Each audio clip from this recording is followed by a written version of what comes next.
Hey guys, this is like the umpteenth time I've tried to make this video. It's very frustrating. So to follow up, I went to the seminar that I was telling you guys about in my last video. So I want to kind of recap some things that were shared with me. There's a lot of really good information in it. And so for those of you that don't know, I am interested in getting the gastric sleeve bariatric surgery. And so I'm trying to start fresh for you guys so you can kind of be every step of the way. This is my journey, and it may be different from yours, but at least you have a good perspective of what mine is. So you can decide if it's something for you, or you can just compare it to your journey or whatever. So I will say the very first step I did was I went to my primary care physician and I had to get a referral. So I got a referral from her. And then when I called the Bariatric Center, it's a specific doctor, they said, well, the first step that you need to do is you have to attend our seminar that the doctor puts on. It's 2 hours and it's free. And then afterwards they follow up and you decide if you want to go further or not. So I loved it, but I'm kind of geeky that way where I don't mind lectures, and I like when people talk about, you know, things that they are interested in or have a lot of information on. So when I went to the seminar, some of the things that were going through my head was, you know, is this going to be a big group thing, or how many people are going to be there, or what's expected of me? Do I have to participate? For all you introverts out there, you don't have to talk to anybody. I will say this group, and I was surprised. I really thought there'd be like 1 or 2 people there, myself included, and there was 25-ish. And the demographics were phenomenal because there was no pattern to it. It was just people who were interested in the bariatric surgeries. Obviously, was the only pattern. But there were older people, there were younger people, there was 18 different ethnicities there. It was just cool. It was just this melting pot of people wanting to get healthy, and so all different sizes, and there were spouses there to support or parents there to support. So I didn't have to introduce myself, or we didn't have to talk to anybody, which was nice. So we were just there to listen, basically, and I'd ask questions if we had them. So they gave everybody a packet, a folder like this, and the only thing that I don't have to share with you is there was like a introduction packet that we had to turn in that was basically like a little bit of our bio, family history stuff, health history, the insurance information, and anything up front with disorders or things they should be aware of, health concerns. So I turned that in. Oh, and then it had like how was this seminar, grade sheet type thing. And so everything else I'm going to share with you, I'm going to keep the name of the center and the doctor's private just for preference.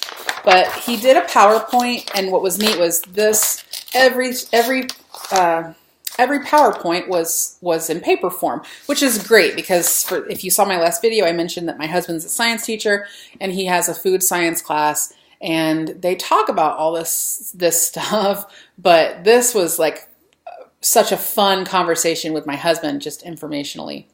So I won't go through every single one because there's a lot, but some of the things that I wanted to share with you guys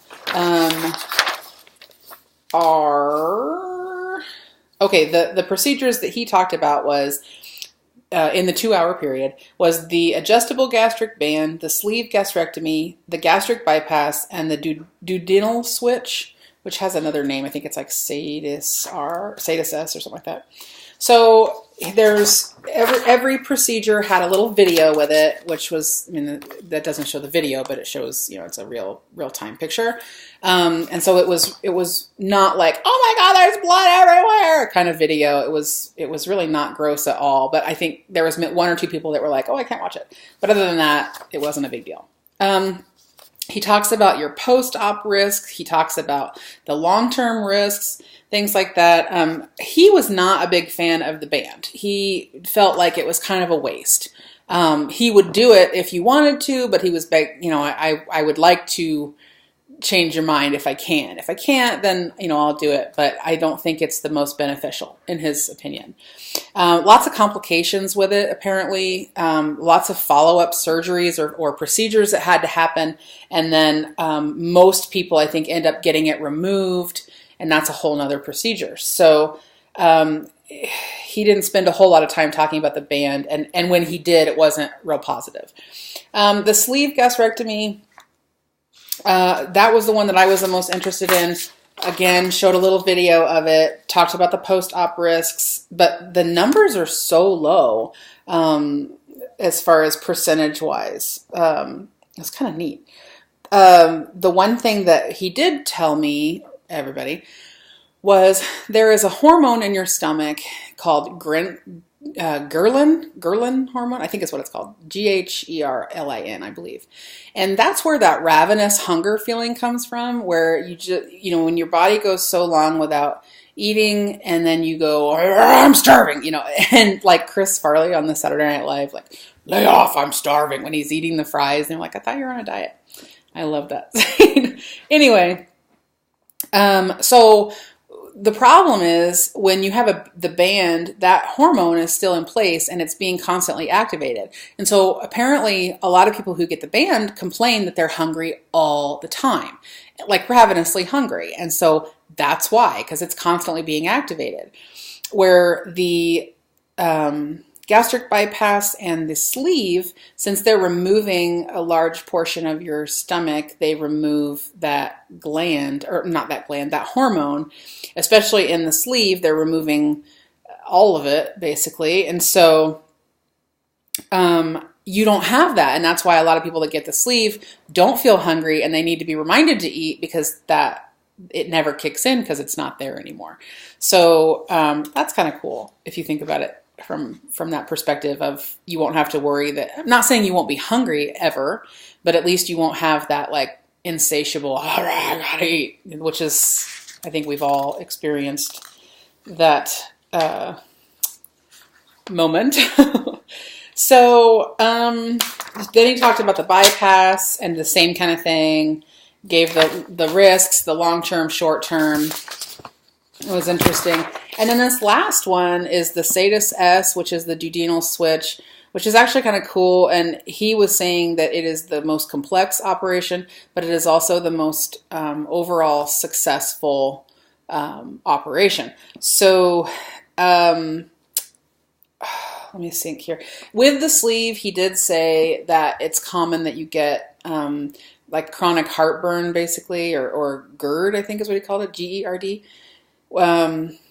And so he gives his patients a prescription for antacid that they're on for a certain period of time, and then sometimes it passes and they're fine after that, and then other times it's something that has to be consistent.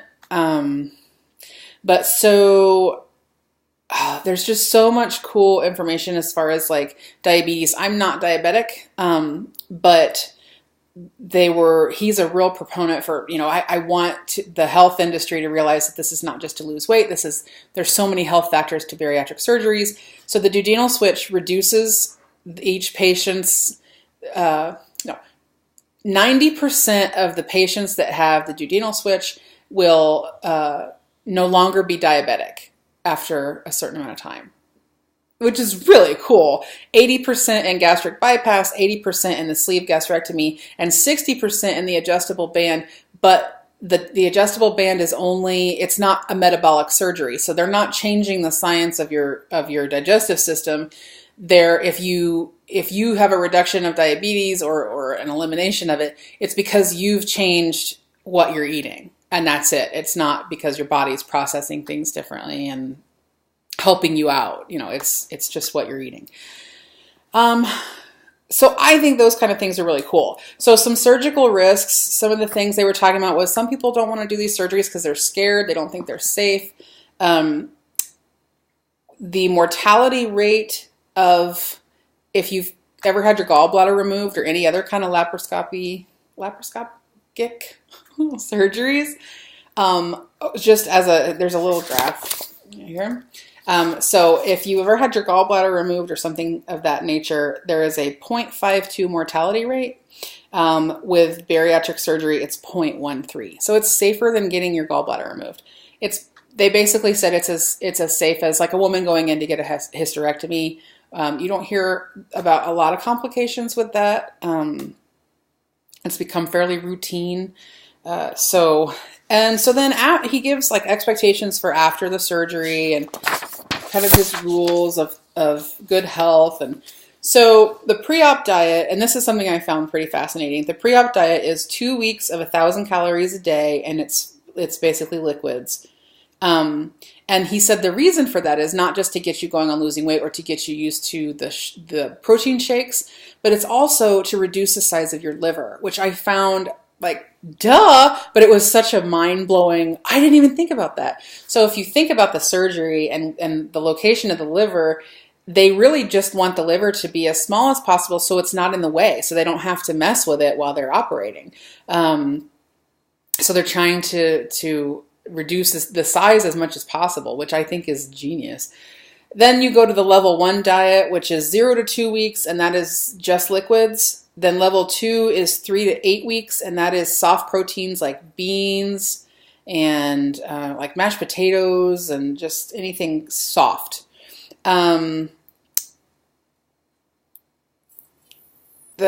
level 3 is 9 to 26 weeks, and he called this the baby food period, which is you just kind of introduce new things and see if your body likes it or not.